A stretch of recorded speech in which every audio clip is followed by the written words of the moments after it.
Good morning. It's so wonderful to be here. It's very special for me to be here today, actually, and thank you for your invitation, Judy.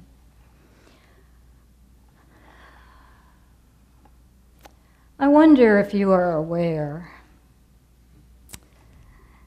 I wonder if you are aware of the profound and life-changing impact this church has on people that walk through this door.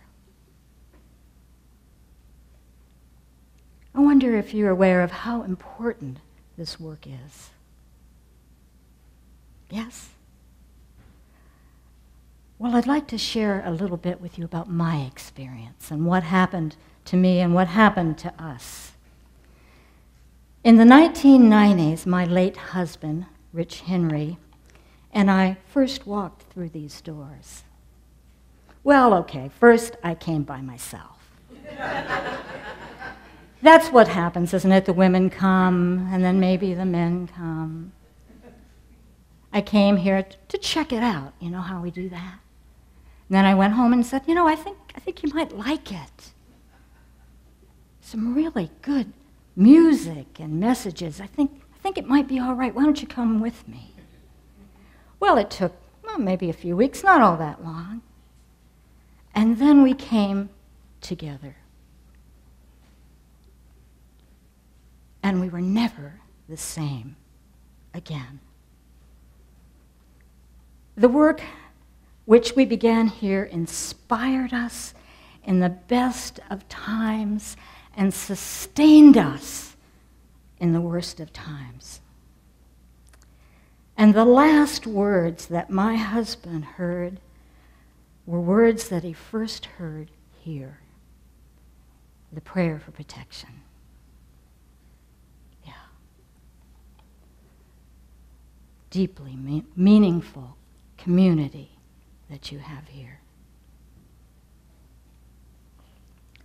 Well, what we learned here in the Unity teachings, it was new to us in many ways. It was a way of making spirituality relevant, right? And practical in our lives. A lot of new ways of looking at things, and yet it was also very interesting how familiar these teachings were to me as well, because I have a background in Eastern philosophy. I'd studied a lot of that. I'm not a particular practitioner or student of any particular Eastern path, but I had studied quite a bit about it, and I was very interested to find out that so many of our Unity teachings were formed and informed by the Fillmore's study of Eastern philosophy and Eastern religion. Ideas such as God as existence itself, as consciousness itself, within each of us, within all creation, comes from the perennial philosophies of India and other indigenous cultures, God as oneness. And listen to these words. We are what we think.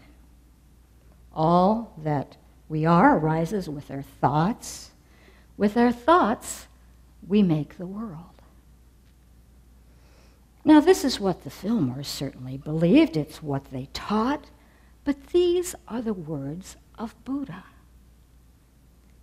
And many of these ancient teachings were beautifully integrated into New Thought. We didn't, my friends, invent them.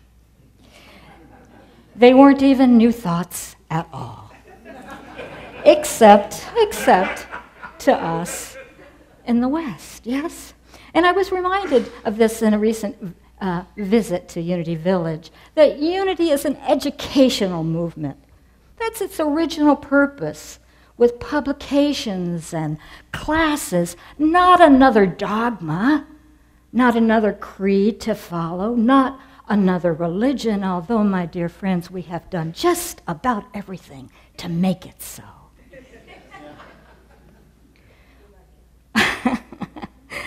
We do like it, we love it.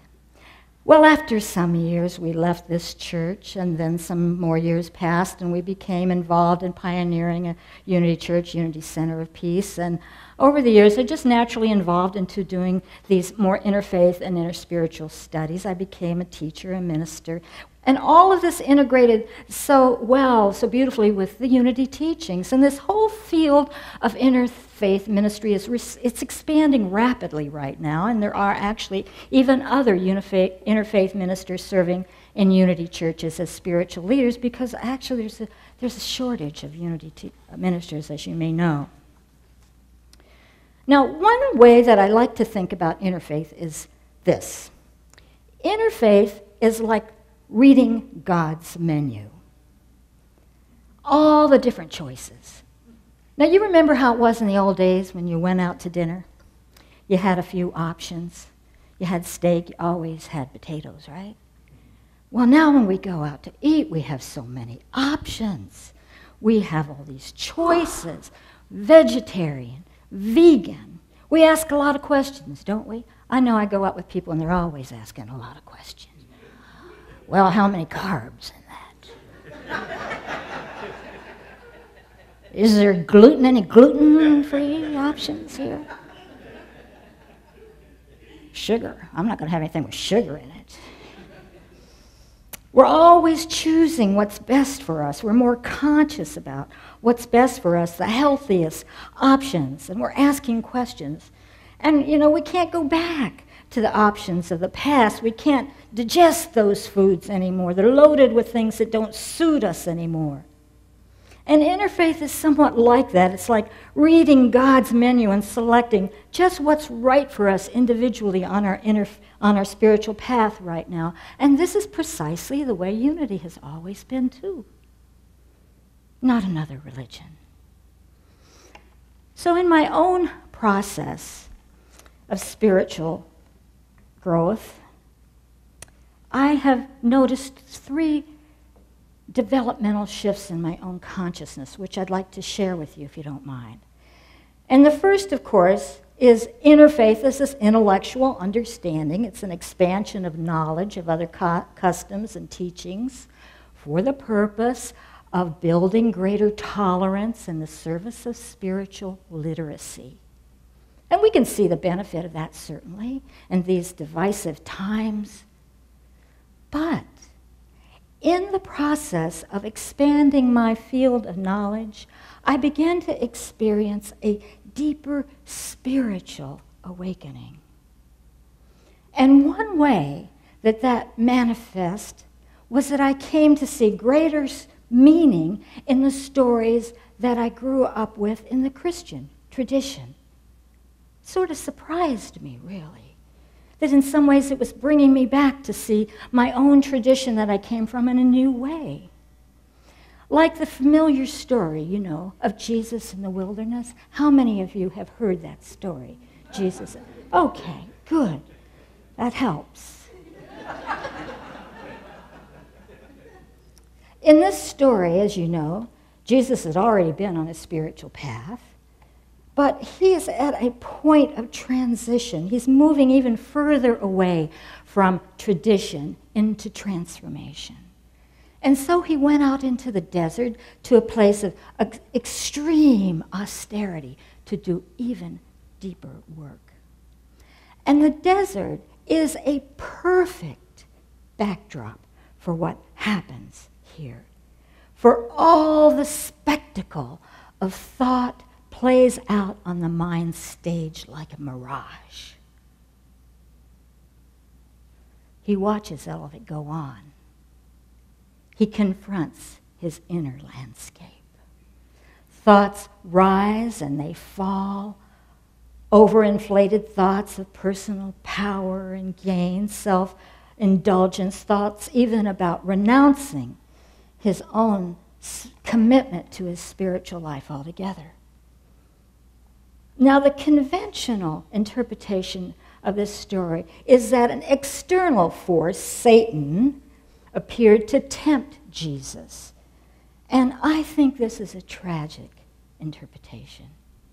Tragic, really, because it projects our ego onto something and someone else. And we miss the teaching in this. Because what is being demonstrated in this story is the importance of looking within and dealing with our own stuff, our own thoughts and emotions, all of that. This is breakthrough awakening. This is breakthrough awareness. He watches it, you see. He watches it without identifying with any of it. He knows what it is. The mind is jumping around doing its own little chaotic dance. He witnesses it all mindfully, centered in the presence of knowing who he was and who we are. That we are more, my friends, than our thoughts and our feelings. And then he puts it all behind him. Well, now, I finally understood that story when I read a similar story that was told 500 years before this one, a story about Buddha, yes? And Buddha was on a spiritual path. He was on an adventure. He went out into the wilderness and retreat, a time of extreme austerity. After a long period of time of meditating and all the work he had to do, he's at the point of enlightenment, sits down under the Bodhi tree, and what happens? He is confronted by Mara. You know this story? Mara. Say that with me. Mara. Ooh, good. Now, Mara is the same as Satan in the Buddhist tradition. Ooh. Well, Buddha, like Jesus, watches the drama unfold and grounds himself in his awareness without identifying with it. And this, my friends, is the great spiritual insight that both of these teachers are attempting to show us how to deal with our humanness. That our thoughts and feelings will arise and fall, come and go, but they are not our ultimate identity. And my dear friends, if we don't get this teaching, we're going to find it even more difficult to make our spiritual knowledge real in our lives. Yes, it's a big teaching. So by seeing the similarities in these different traditions, we gain a little bit more understanding. And for me, that was the second way to think about interfaith work.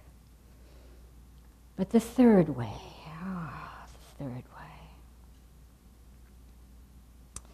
is when my experience took me to an even deeper inner level with teachers, the Sufi teachers such as Rumi and Hafiz and Kabir and Rabia, and Christian mystics such as Paul. These works take us beyond the mental mind to the heart. And what I discovered, my friends, I don't know any other way to say this, so please bear with me. One of the things that I discovered was simply more ways to love God.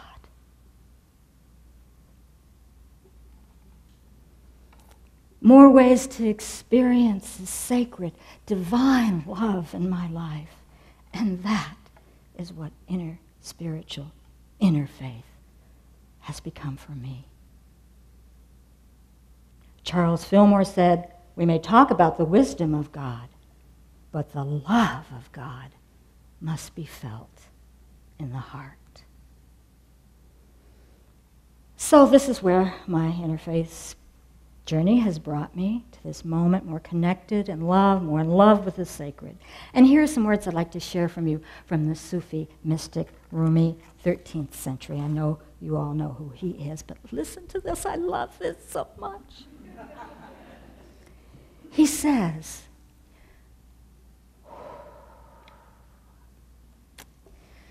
"Those who don't feel this love pulling them like a river, those who don't want to change, let them sleep. This love is beyond the study of theology, that old trickery and hypocrisy. If you want to improve your mind, sleep on.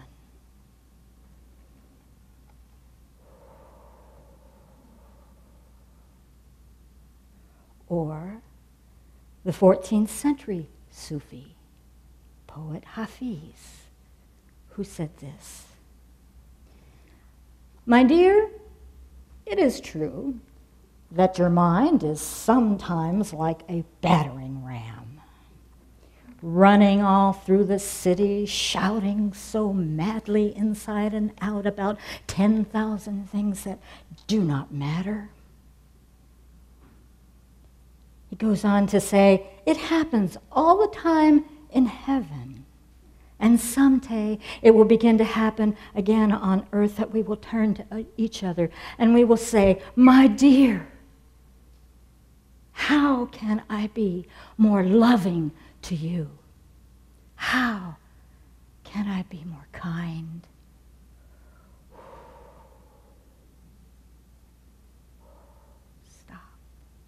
Stop there for a moment. My dear, how can I be more loving to you?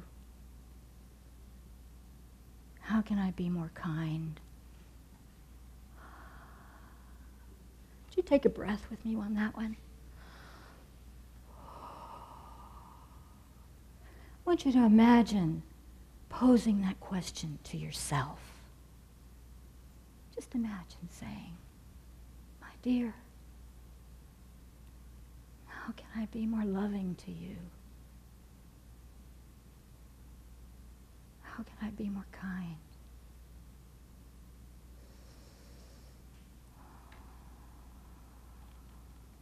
Let's take it a little further. Let's imagine posing this question to everyone in this room. To your board, your spiritual leader, your musicians, your staff, posing this question. "My dear, how can I be more loving to you? How can I be more kind?" Let's take it one step further. Let's imagine posing this question to our community. Outside these walls, the people that we passed on our way here today, the people that we will pass on the way home, the shopkeepers, the clerks, the merchants, the people walking their animals. "My dear, how can I be more loving to you? How can I be more kind?" Let's take it one step further. Out towards our planet, to all creatures and all creation, to the rivers, the trees, the forests, the water, to all people everywhere. How, my dear, my beloved,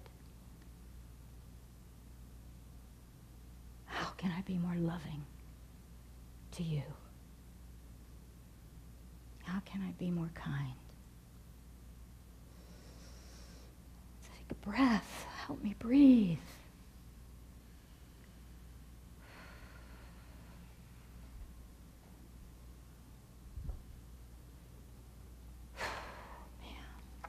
Big stuff. This love business, it's big stuff. And you know, it's hard for us to grasp, even in our churches and our communities. It's shocking how little we stop to really talk about love. But I'm hoping that bringing spiritual attention to this, that we can experience more of what this is. To have an experience of God without the theology or any of these faith traditions, including our own. May I humbly offer that the good news is we don't have to make a big change in our lives to do this. We don't have to change our beliefs. We don't have to really do any big work on ourselves. Isn't that good news? Oh, you mean I don't have to work on myself? That's the best news I've heard in a while at church. Mm-hmm. Listen, it's so simple we miss it altogether. It isn't the drama that we've often mistaken for love, but it wakes us up. What Rabbi Abraham Joshua Herschel says is radical amazement. And this is how we love God, and how we love life, and how we love ourselves and each other. The rabbi says our goal should be to live life in radical amazement. Get up in the morning and look at the world in a way that takes nothing for granted. Everything is phenomenal, incredible. Never treat life casually. To be spiritual, he says, to be spiritual is to be amazed.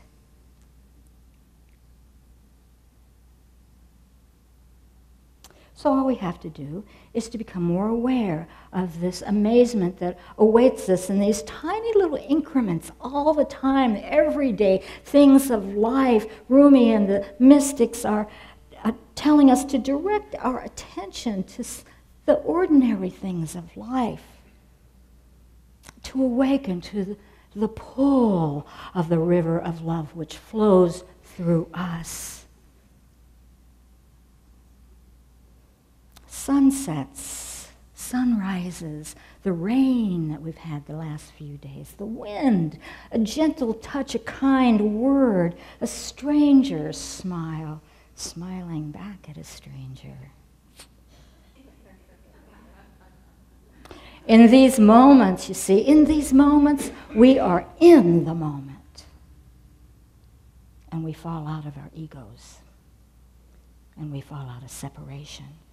There's a lightness of being here, as if the universe itself were smiling through us, in us, as us, in the everyday, ordinary experiences of life as sacraments. And suddenly the most mundane tasks become rituals. I love this little poem from Hafiz. Can you stand it? Just a little bit more poetry. Listen to this. Slipping on my shoes, boiling water, toasting bread, buttering the sky. That should be enough contact with God in one day to make us all crazy. That's sweet. You know, in all the challenges and confusions of our lives, we can come to doubt our ability to love. I've heard that from people. I don't know what love is. Oh, yes, you do. We can make it this intangible abstraction. But as spiritual people wanting to make a difference in our lives and the lives of others, we need to pay attention and be awake and aware of the moments when love is right here, right now. And find it in the basic moments of appreciation, of wonder and gratitude and grace. Now, I know these moments fly by.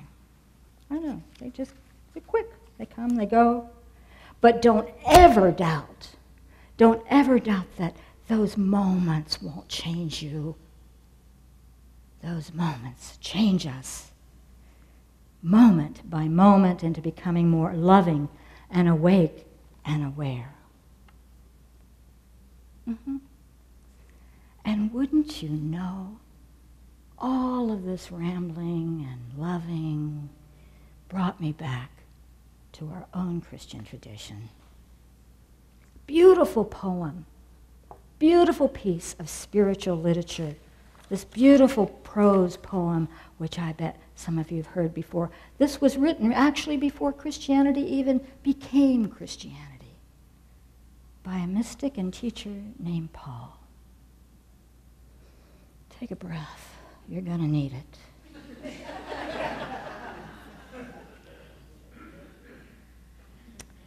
If I speak in the tongues of men and angels and have not love, I am only a resounding gong or a clanging cymbal. If I have the gift of prophecy and can fathom all mystery and all knowledge, and if I have a faith that can move mountains but have not love, I am nothing. If I give all I possess to the poor and surrender my body to the flames but have not love, I've gained nothing. Love is patient. Love is kind. It does not envy. It does not boast. It is not proud. It is not rude. It is not self-seeking. It is not easily angered. It keeps no records of wrong. Love does not delight in evil, but rejoices with the truth. It never, ever, ever, ever becomes angry.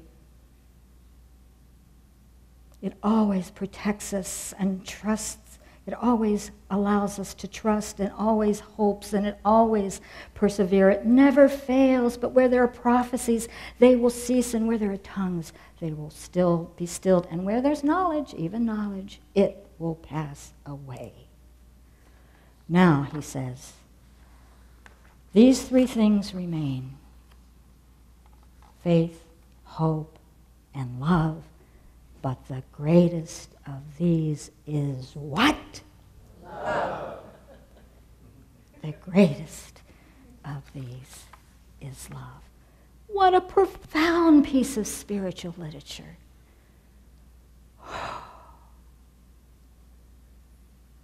But let's look at it a little bit more closely.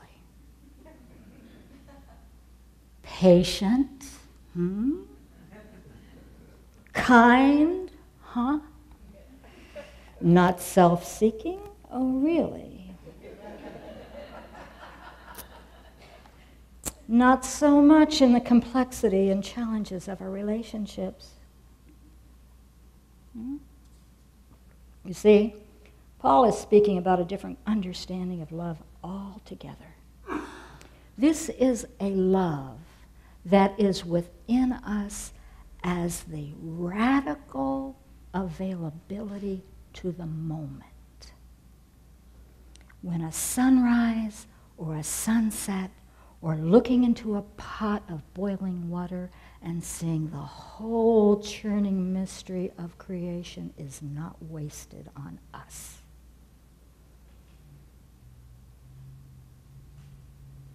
You see, ego cannot do availability to the moment.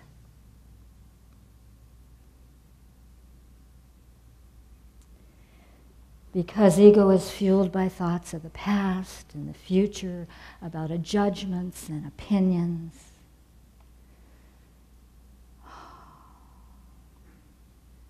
This is about the radical availability to the moment.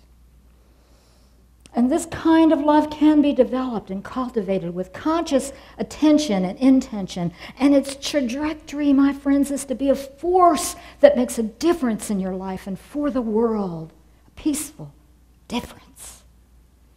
Oh, it's powerful.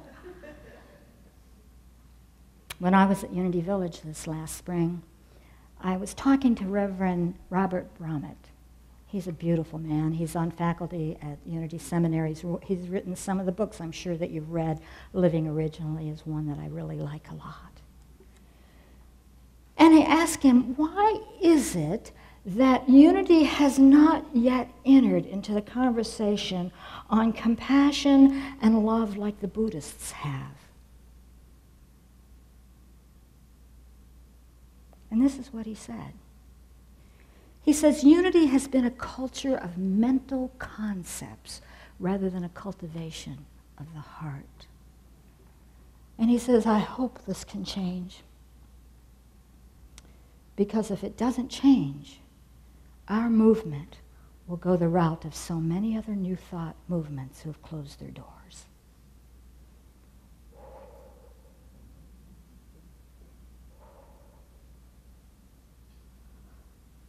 Well, my friends, as you can see, this journey that got a big boost right here at Unity of Bellevue has been for me a profound journey of mind and heart where I have been pulled along like a river, sometimes through mighty, mighty raging currents, and sometimes drifting along in a gentle, quiet stream. And we're all along this journey. We have found, as our Muslim friends have told us, that wherever we turn is the face of Allah.